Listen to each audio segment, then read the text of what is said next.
Jaheim before and after he went broke pictures, he is struggling to survive.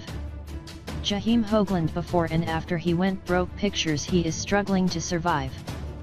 Jaheim Hoagland is an American R&B singer better known by his stage name of Jaheim, and now his music career is destroyed because of losing focus.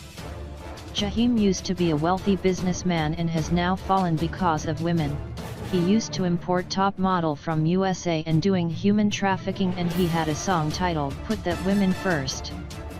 Thank you for your listening. Please subscribe our channel for more hot news. Yeah.